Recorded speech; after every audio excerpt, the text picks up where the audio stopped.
সুপ্রিয় জব প্রত্যাশী ভাই বোনেরা, সবাইকে আজকে আমাদের এডিটোরিয়ালে স্বাগতম। তো আজকে আমরা যে এডিটোরিয়ালটা পড়বো সেটা দেখেন, সেটা 18 তারিখের এডিটোরিয়াল, 18 অক্টোবর 2022। আচ্ছা দেখেন কি বলছে, no breathing space for the poor, মানে দরিদ্রের জন্য কোনো শ্বাস নেয়ার কোনো জায়গা নেই। জিনিসটা এইভাবে বুঝাইছে। তো দেখেন, মানে দ্রব্যমূল্যের এত ঊর্ধ্বগতি যে দরিদ্রের কোনো শ্বাস নেয়ারই জায়গা নেই, ডাক্করি করতে বুঝাইছে আপনাদের।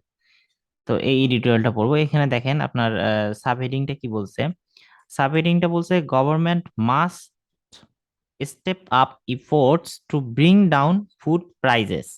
আচ্ছা, গভর্নমেন্ট মানে সরকারের অবশ্যই কি করা উচিত, স্টেপ আপ। আচ্ছা, এটা কিন্তু একটা ফ্রেজ। স্টেপ আপ মানে হচ্ছে ইনক্রিজ, বৃদ্ধি করা উচিত।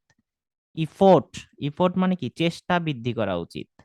ঠিক আছে, গভর্নমেন্টের চেষ্টা অবশ্যই বৃদ্ধি করা উচিত বা অবশ্যই বৃদ্ধি করতে হবে। ঠিক আছে। To bring down, bring down মানে কমানো। দেখেন এখানে স্টেপ আপ মানে কি, বাড়ানো, আর ব্রিং ডাউন মানে কি, কমানো। কি কমাতে?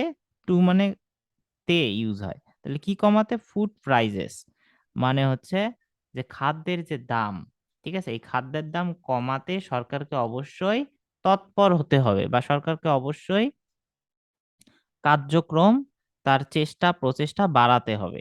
তাহলে এখানে এইভাবে বলতে পারেন, চেষ্টা সরকারকে অবশ্যই খাদ্যের দাম কমাতে তার চেষ্টা বা প্রচেষ্টা বাড়াতে হবে। অথবা একবারে বলতে পারেন যে স্টেপ আপ ইফোর্ট মানে তৎপর হওয়া। একবারে বলতে পারেন যে সরকারকে অবশ্যই খাদ্যের দাম কমাতে, টু ব্রিং ডাউন মানে কমানো, ব্রিং ডাউন একটা ফ্রেজ কিন্তু। তাহলে কি কমানো? এই যে খাদ্যের দাম কমাতে সরকারকে অবশ্যই তৎপর হতে হবে। তাহলে স্টেপ আপ ইফোর্ট মানে ডিরেক্ট বলবেন তৎপর হওয়া। অথবা এভাবে বলতে পারেন, ইফোর্ট মানে কি, প্রচেষ্টা, প্রচেষ্টা বাড়াতে হবে সরকারকে, তার মানে কি, সরকারকে তৎপর হতে হবে, একবারে এটা বলতে পারেন। আচ্ছা, তো দেখেন আজকের এডিটোরিয়ালটা আমরা এটা পড়বো। The Daily Star view on কিসের উপর ভিউ করছে দেখেন, poor struggling with high food prices, মানে দরিদ্ররা স্ট্রাগলিং মানে সংগ্রাম করছে। কিসের সাথে সংগ্রাম করছে দেখেন, স্ট্রাগলিং কিন্তু উইথ বসছে, প্রিপোজিশন স্ট্রাগলিং এর পরে উইথ বসছে কিসের সাথে, যে খাদ্যের ঊর্ধ্বগতি বা দ্রব্যের ঊর্ধ্বগতি, ঊর্ধ্বমূল্যের সাথে দরিদ্ররা কি করছে, সংগ্রাম করছে। তো আজকে আমরা এডিটোরিয়ালটা দেখেন, এখানে আমরা কিছু সেন্টেন্স নিয়ে আসছি। এই সেন্টেন্স স্ট্রাকচার গুলো আমরা ভেঙে ভেঙে দেখাবো, এবং আপনারা কিভাবে এই বড় বড় সেন্টেন্স গুলো তৈরি করতে পারেন। তো সেটাই আমরা আজকে এডিটোরিয়ালে শেখাবো। এবং আমাদের ডেইলি স্টারের মূল উদ্দেশ্যটা কি, আপনাদের সেন্টেন্স প্যাটার্নটা ধরে দেওয়া, যে সেন্টেন্স প্যাটার্নটা যাতে আপনারা কি করতে পারেন, শিখতে পারেন। এতে করে আপনাদের ফ্রি হ্যান্ড রাইটিংও ভালো হবে, এবং রাইটিং স্কিলও আপনাদের কি হবে, ডেভেলপ হবে। তো দেখেন, আহ, শুরু করা যাক আমাদের আজকে এডিটোরিয়ালটা। তো দেখেন এখানে কি বলছে, হু ever said that poverty is violence with tacit consent couldn't be true truer বলছে at the moment। আচ্ছা, এখানে বলছে হু এভার সেইড দ্যাট, এটা নর্মাল সেন্টেন্স। মানে হু এভার সেইড দ্যাট মানে যিনি বলেছেন যে, বা যেই বলেছেন যে, যে দারিদ্র হলো, পোভার্টি মানে দারিদ্র, দারিদ্র হলো কি বলছে, ভায়োলেন্স উইথ ট্যাসিট কনসেন্ট। আচ্ছা, ভায়োলেন্স মানে কি, সহিংসতা, সহিংসতা হলো একটা, ট্যাসিট মানে কি, ট্যাসিট মানে যেটা হচ্ছে আপনার বলতে পারেন মৌন, অথবা নির্বাক মানে সাইলেন্ট।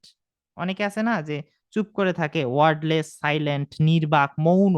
মৌন সম্মতি একটা থাকে না, সেটাকে বলছে ট্যাসিট কনসেন্ট। কনসেন্ট মানে তো জানেন, কনসেন্ট মানে হচ্ছে এগ্রি, সম্মতি।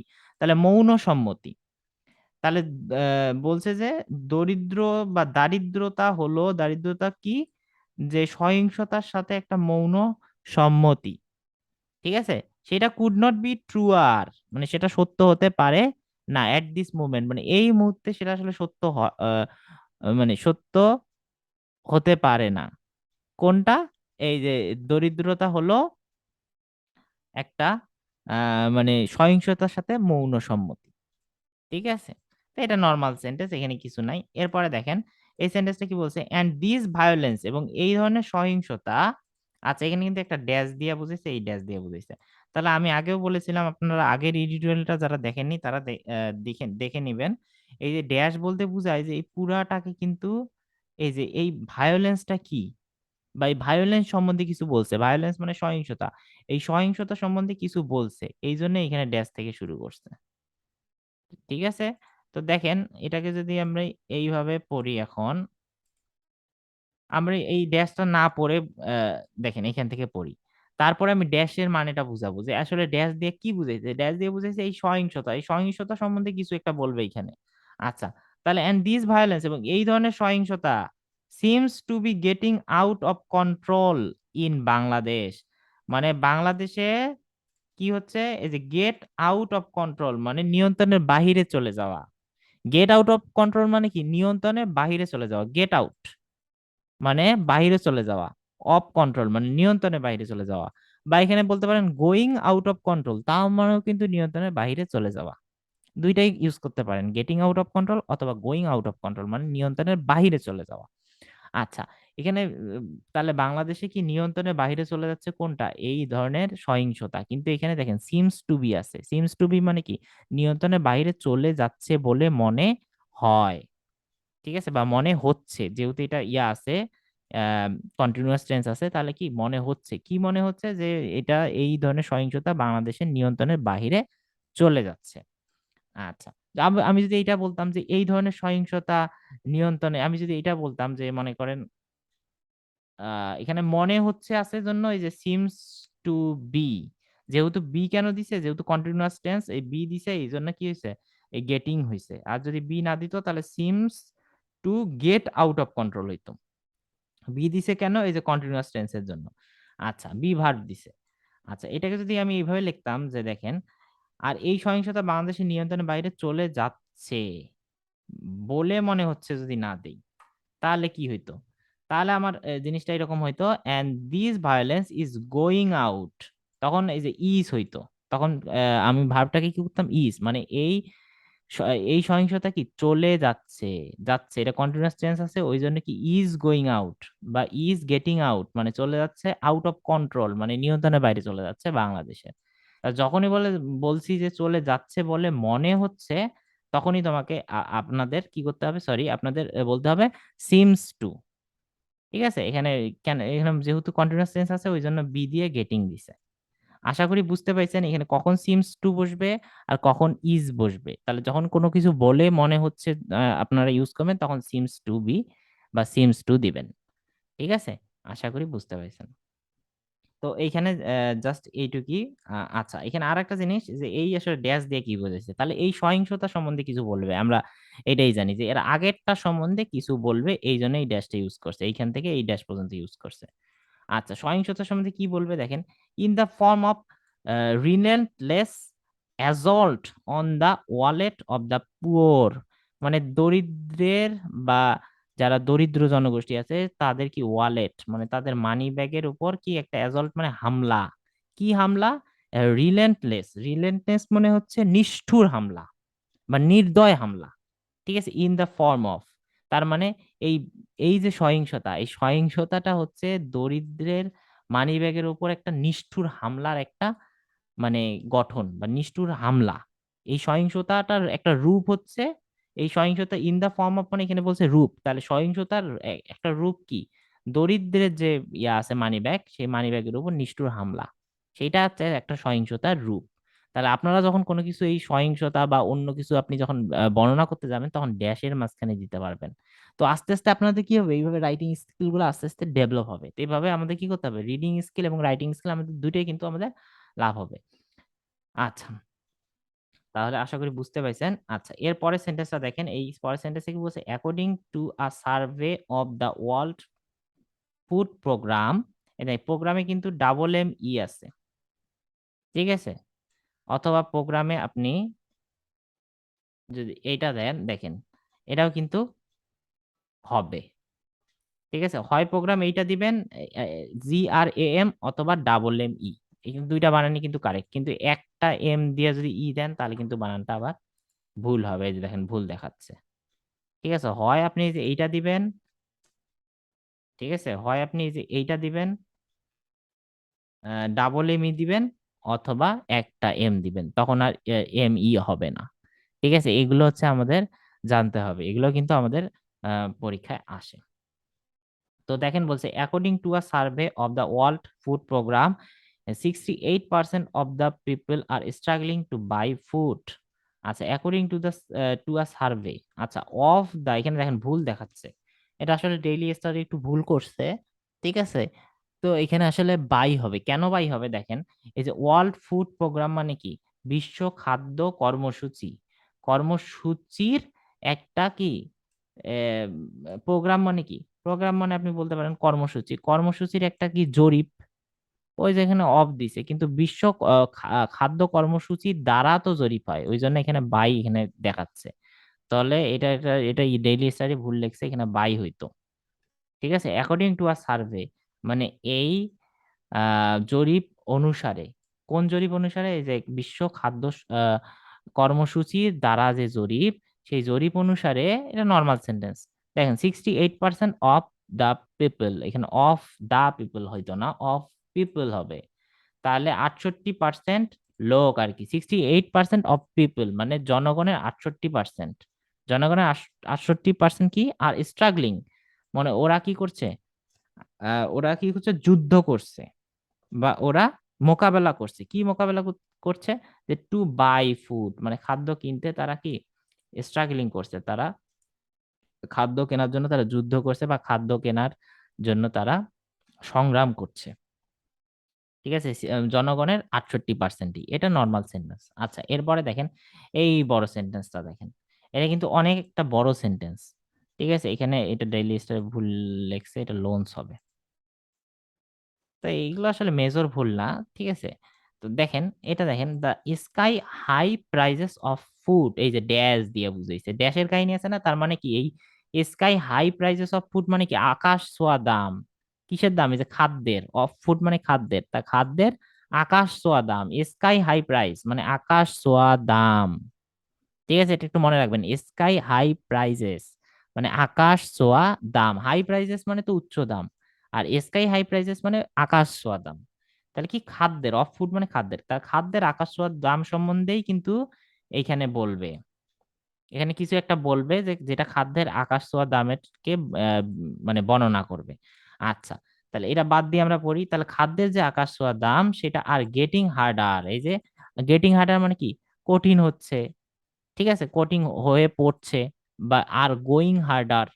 ঠিক আছে, আর গেটিং হার্ডার মানে হচ্ছে গেট, গেট শব্দটা ইউজ করাই সবচেয়ে বেটার, তাহলে গেটিং হার্ডার মানে কঠিন হয়ে পড়ছে, to deal with, deal with মানে কি এটা মোকাবেলা করতে কঠিন হয়ে পড়ছে, কোনটা, এই যে খাদ্যের যে উচ্চ দাম বা খাদ্যের যে আকাশ ছোঁয়া দাম, সেটা মোকাবেলা করতেই কঠিন হয়ে পড়ছে বা কঠিন হয়ে উঠছে।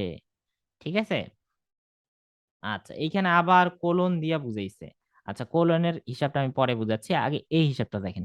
এখানে তাহলে কি বলছে, খাদ্যের আকাশ ও দাম সম্বন্ধে কিছু বলবে, তো এখানে ড্যাশ থেকে ড্যাশ, তা কি এখানে বলছে দেখেন, which 88% of the surveyed identified as a major challenge, তাহলে অ্যাজ আ মেজর চ্যালেঞ্জ মানে কি একটা প্রধান চ্যালেঞ্জ, ঠিক আছে, বা একটা বড় চ্যালেঞ্জ, চ্যালেঞ্জ হিসাবে কি হয়েছে, এই যে এখানে অ্যাজ মানে হিসাবে, তাহলে একটা বড় চ্যালেঞ্জ হিসাবে চিহ্নিত করা হয়েছে, আইডেন্টিফাই মানে কি চিহ্নিত করা হয়েছে, কি চিহ্নিত করা হয়েছে, যে যেইটা 88% অফ দ্য সার্ভেইট, তার মানে এই যে জরিপের 68, সরি 88% মানে 88%, ঠিক আছে, জরিপের 88% কি একটা বড় চ্যালেঞ্জ হিসাবে চিহ্নিত করেছে, বা এখানে হুইচ মানে এখানে কি বলছে, যা, তাহলে যা সমীক্ষায় কিসে, এই যে সার্ভে মানে জরিপ বা সমীক্ষা, যা সমীক্ষায় বা সমীক্ষার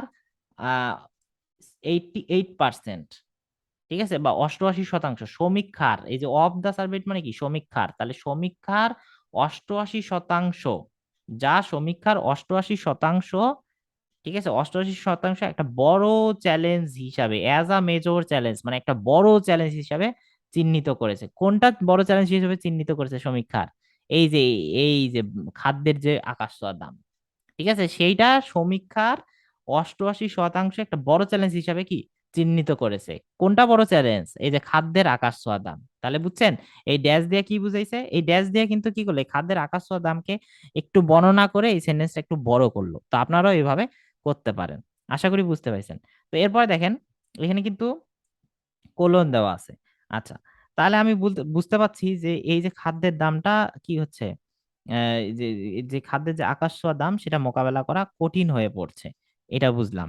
তাহলে এখানে আবার ড্যাশ দিয়ে বলছে দেখেন, 64% সেইট, তার মধ্যে যে 64% বলেছিল যে দে টুক লোনস, মানে তারা ঋণ নিয়েছেন। ঠিক আছে, তারা ঋণ নিয়েছেন। অ্যান্ড 29% অফ ফ্যামিলিজ সেইট, মানে পরিবারের 29% বলেছিল যে দে ইউজড দেয়ার সেভিং, তারা তাদের সঞ্চয় ব্যবহার করেছিল to buy food in August. তার মানে আগস্ট মাসে খাদ্য কিনতে তারা তাদের সঞ্চয় সঞ্চয়ের সঞ্চয় কি করছে, ব্যবহার করেছিল।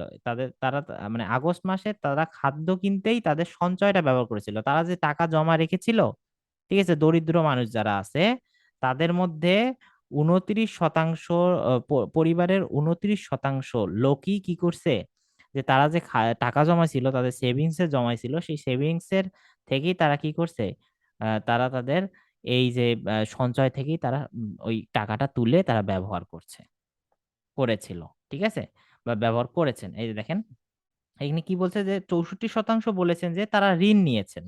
এই যে 64% বলেছেন যে তারা ঋণ নিয়েছেন, এবং 29% পরিবার বলেছেন এবং 29% পরিবার কি বলেছে, যে তারা তাদের আগস্টে খাদ্য কেনার জন্য তাদের সঞ্চয় ব্যবহার করেছেন। মানে তারা যে টাকা জমা রাখছিল, সঞ্চয় করে রাখছিল, সেই সঞ্চয়ের তারা সঞ্চয় থেকে কি করছে, তারা ওই টাকাটা তুলে এই খাদ্য কেনার জন্য তারা ব্যবহার করেছে। ঠিক আছে, এই ড্যাশ দিয়ে একটু এটাকে বর্ণনা দিছে যে আসলে 64% মানুষ কি করছিল, এবং 29% মানুষ আসলে 29% পরিবার আসলে কি করছিল, এটা দিয়ে একটু বর্ণনা দিছে এই ড্যাশটাকে। আশা করি বুঝতে পাইছেন। তো এভাবেই আমাদের সেন্টেন্স অ্যানালাইসিস, এই ভিডিওগুলো ভালো লাগলে অবশ্যই লাইক, শেয়ার এবং কমেন্ট করবেন। এবং আমাদের নিত্য নতুন ভিডিও পেতে চাইলে অবশ্যই আপনারা সাবস্ক্রাইব বাটনটা ক্লিক করবেন। তো সবাই ভালো থাকবেন, সুস্থ থাকবেন। তো এই বলে আমরা আজকের এই ভিডিওটা এখানেই শেষ করছি।